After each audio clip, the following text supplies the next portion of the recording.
Mashani politically incorrect. The tax at 17% will be a disaster. But to be honest, we're not quite sure how much of a disaster it is. What we know is it will be tougher than it is now. I'm not an economist. I would obviously not gravitate to such answers of economics because they tend to cloud issues.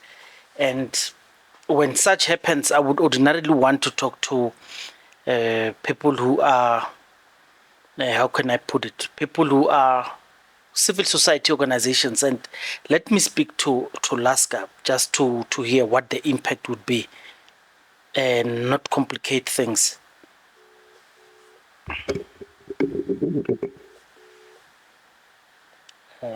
They are not picking up. Okay, let me try another comrade. It seems to be difficult.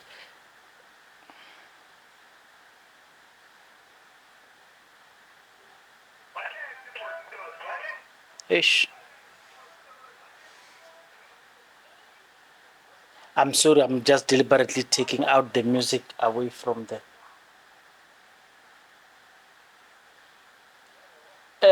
Comrade Epson. Yes. Legai.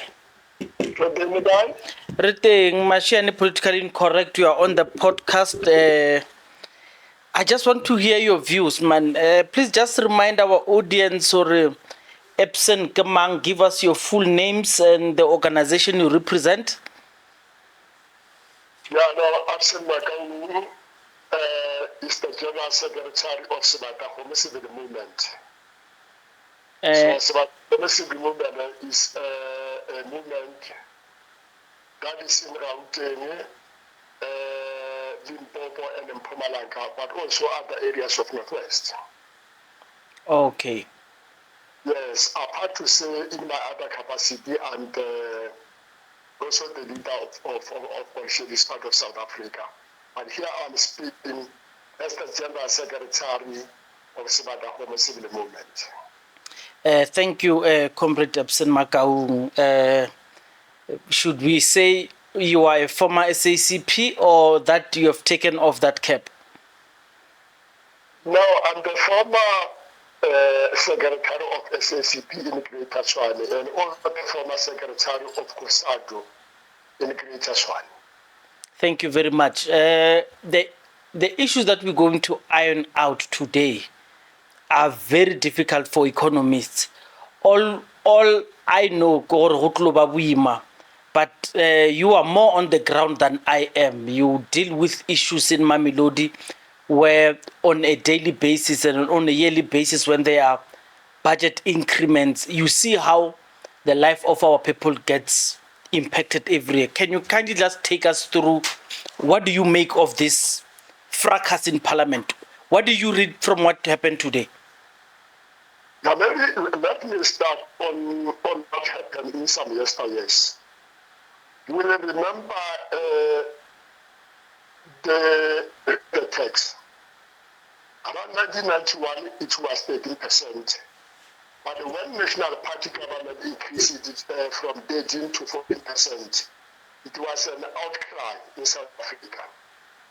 But then when the current president comes in, Cyril Ramaphosa, they chant they remove Jacob Zuma. Then they increase that from 14 to 15%. And the majority of us in the country, we complain, why did they increase value added tax, whereas there is this high level of poverty in the country? So since then, the country has never come right. Then today, when everybody is expecting a budget speech from the minister, they know very well that there is this agreement at the level of the government of national unity in the cabinet. Instead of postponing the sitting of today, they deliberately ordered to lead everybody to be ready. And almost everybody in the country was ready to say, let's go and listen to the budget speech. Because remember, budget speech, but the budget allocation It's not like any other speech. This one is the one dealing with the human beings' daily lives. For us to live a better life, we rely on the allocation of the budget from the minister. By the way, on the 1st April, the national department, provincial departments, they expect to roll out the new budget because the year of the department starts on the 1st of April. Meaning, if they allocate the budget today, it will give the departments enough space to prepare themselves guided by the budget they receive from the national minister. But when they disappoint the country, postponing the sitting of today, that obviously will impact negatively on the strategic plans of the departments.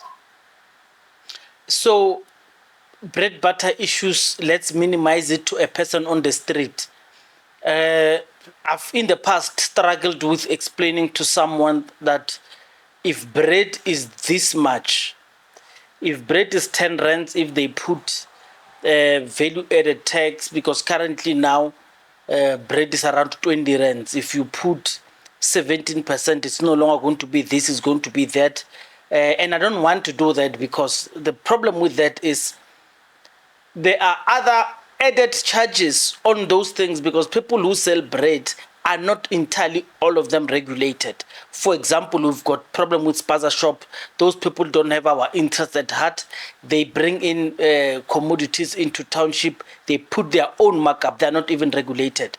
So it's very difficult to quantify just how much our unemployed people are going to be impacted by this. And can you try to explain the hardship that you are dealing with? You know, the cost of living in South Africa is too high. And because of that reason, those conditions subject the working class, the poor communities, to the wrong things. The reason why the poor communities ended up going to these foreign sponsor shops that are selling things that are not necessarily came through the law standard. It is precisely because to get the food or the things that pass through the relevant institution. They subject themselves to the rentals. And indeed the people are suffering. If you can go to informal settlement, can go to black townships. There are many people who sleep without food. And the majority of the people, they think when we say there is poverty, high level of poverty in South Africa, well, it's not a joke. We are speaking from empirical evidence because we observe this is happening almost every day. So, but those who are in the government, especially the parliament, they take us for granted because everything they take, like, just imagine when they decided to go to parliament, knowing very well that they are using state resources for them to travel to parliament. And those resources have been directed, they should have directed those resources to feed the poor. But they decided to waste those resources by traveling for something that they know is not going to materialize. Indeed, you can see we are under the wrong stewardship. The political leadership that we have these days is taking us for granted. Tate Makaung, here is a problem. I seen someone wrote a piece trying to estimate the costs that were incurred by government. We're talking about ministerial handbooks and parliament, a ballooning cabinet. Someone said in 2019, we were already at 1 billion in the almost 1 billion of the monies that are spent to take care of ministers and for the cabinet. And he insisted that, cabinet including parliament, he insisted that in that piece, that does not even include provincial legislatures.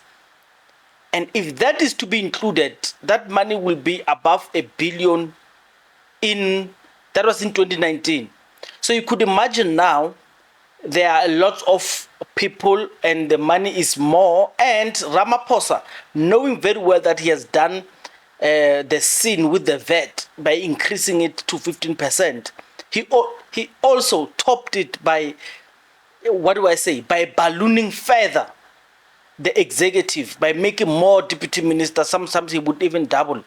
Would you say, coming from the SACP on the left-hand side, SACP and COSATU, and where you are a civil rights organizer, and also a communist, can you just tell me in few words, in closing, what do you make of Cyril Ramaphosa, and are you disappointed? Could you regard him as a failure? Let me say, from that the left perspective, we were actually cheated by the president himself, because during that era of Jacob Zuma, he said he will reduce the number of cabinets. What happened when he arrived? He decided to increase the number by even appointing more than one deputy minister in some of the departments. And that obviously will demand a lot of money from the public tax. Again, for instance, here in Tshwane, we are actually striking the left right to say they must bring back the parliament, or the bring parliament in Tshwane. There's most of the national departments are here in Tshwane. These people that are working here in Tshwane, they only go to Cape Town for the meetings. Today, they decided to convene parliament, and obviously they will book a number of hotels there, and obviously they will use our money for nothing, because they are there for nothing. Hence, the meeting or else the parliament postponed because there is no budget speech. The point I'm trying to raise is that these people, they are at comfort zone. In fact, they are at comfort zone. They don't see any wrong when they spend the money for nothing. They do not want to comply with the principle. In particular, they really for money, that element of the principle. They don't want to comply with. What they want, they are just playing in the gallery of the critics. And when you start critiquing these things, they call us opposition. And there is no way we can remain silent whereas the country is taking wrong posture. We must speak, because when people will do not speak, they will continue with their wrong things. Comrade Epson? Yeah? In short and in closing, is Ramaphosa a failure, or we are judging him too early? No, Ramaphosa is a failure. And don't even understand why the left forces supported Ramaphosa from the onset. Because we know Ramaphosa is a businessman. Having a businessman who is also a politician, in some instances, it will fragment the system, because you know the business person, most of them, when they dream how to maximize profit. They don't care about the working class, because for them to shine, they must be poverty. Remember, if a rich person is among the rich people, he will not, or she will not be seen as a rich. But if a rich person is among the poor people, obviously he will forever be rich, because he's outshining those who are poor. So Ramaphosa is a bad president, we must be clear. Thank you very much, Comrade Absen Makau of Sebatakgomo. Thank you very much. Tobe. That's how we went. I tried to make it short, but it's not short. Let me see who else can I get. This comrade was on the waiting list. Let me see.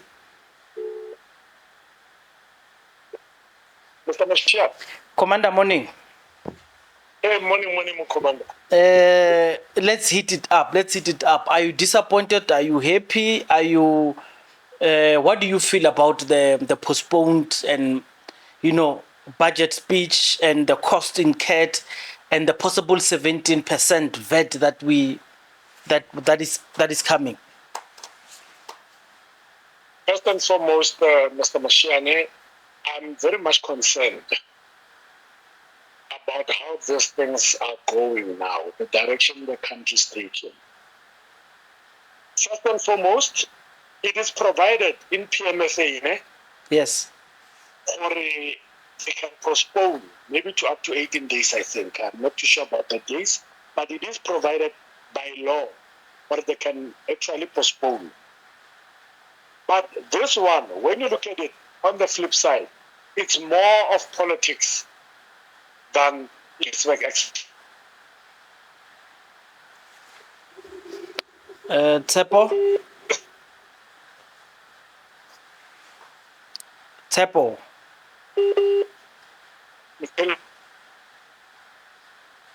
hey, networking. Hello? Yeah. Yes. We are on. Let's finish it up.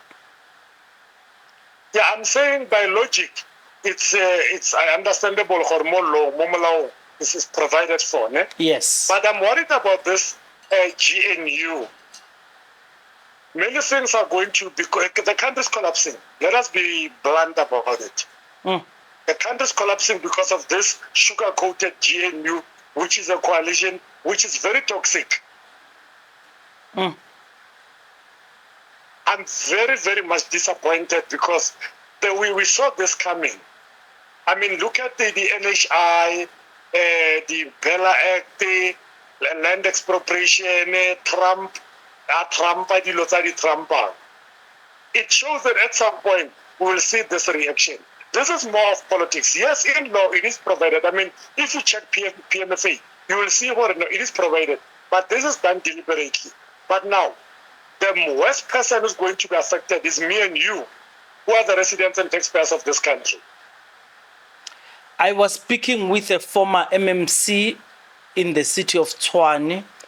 He tells me that the current Tshwane council will more likely increase all their services in July when they are doing budget, and the VAT is not going to make it better. When they increase, they are going to increase above the percentage that were given by either Nexa or whoever. So there will always be a percentage up, just so they cover up. As a civil society in Tshwane, do you believe that, and what will this impact be? First and foremost, it comes from an opposition. It is speculation. It will remain the speculation. But should it manifest, we are going to oppose it. We are going to oppose it. We're not going to entertain anything which is going to be increased. So, especially for the poor, the house in order, including this new administration, in terms of consequence management. They are not doing their job. They expect to punish the ordinary citizens and the voters and the taxpayers. That is uncalled for, and we condemn anything that seek to benefit politicians and punish the taxpayers. What would you say to political parties who would then vote for this 17% VAT? If they do that, they must calculate 15 months after doing that, conducting that mistake. 15 months from now, we have enjoyed hardship for 30 years. So we are now now for 15 months. We are going to punish them at the ballot. Mashiani, the only now solution in South Africa, especially in the capital city, we are waiting for the time here ballot to end up this nonsense that is taking place in our capital city. These politicians have been politicizing everything and anything without accountability or held accountable. They are disregarding each and every clause in the Constitution, including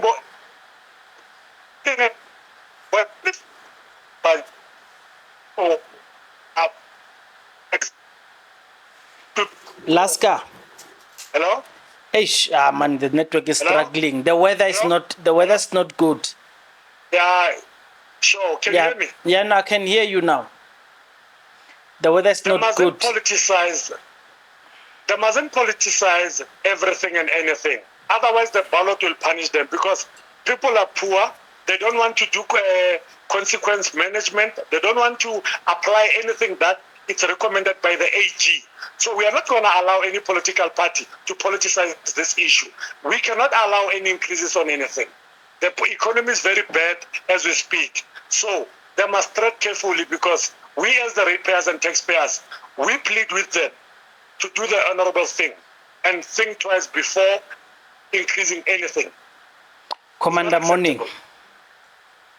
Morning, my commander. Thank you very much. That is Pleasure. That is Tsepo Mahlangu of LASCA Tshwane Parliament. They are a civil movement organizing in in the city of Tshwane. This is, like I say, man, if you get an economist, it will be so complicated to actually feel how painful is it this 17% going to be. It's almost like this, what is this that of Lisicha Khanyago, the repo rate, whenever they are chopped with those 50 basis point and stuff. It's very difficult to feel. And someone would say, you feel it when your bond sends you, your bond bank sends you a message to say, just know that we are going to take this much instead of this much. Maybe it clicks a bell. But for the rents and cents and for the common man on the streets, it's very difficult to actually acclimatize to that reality of how much it's going to be. Like, it's very difficult to quantify it. The reason I'm saying so is we debated in the past that, look, in South Africa, one of the things that happens is you would have the Reserve Bank upping the repo rate for like 4 times a year. The people are still going to the clubs. The people are still, every weekend, our people are still drinking. They're still, and the sin taxes, I mean, it would have, every year, the budget speech, they will increase the sin taxes, meaning liquor is even more expensive. And our people, they party every weekend. They don't party because they're celebrating something. They party because it's a lifestyle. You go to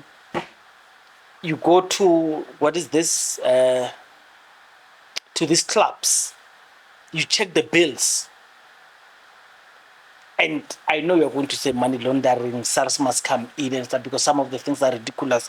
There's one that was trending of a dish that has a lamp of 3,500. That's the dish, 3,500.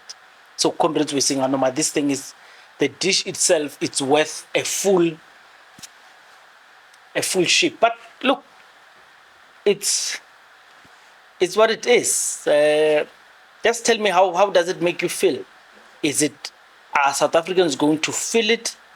Is Ramaphosa, I don't even know what to say for Ramaphosa. Is it Ramaphosa testing his ground?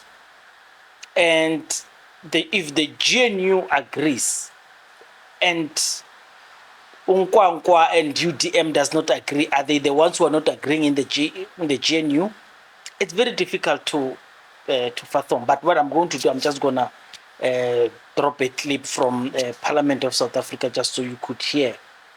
I for one, is just one of those, academic things that we are just going to have. It's almost like an increase of the taxi fare. Because once they increase, everyone will increase.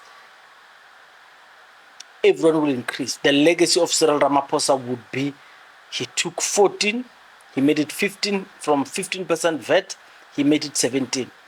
For common men on the street, even if tomorrow, maybe I should do that, I should go to the streets and ask people, what do you make of this VAT?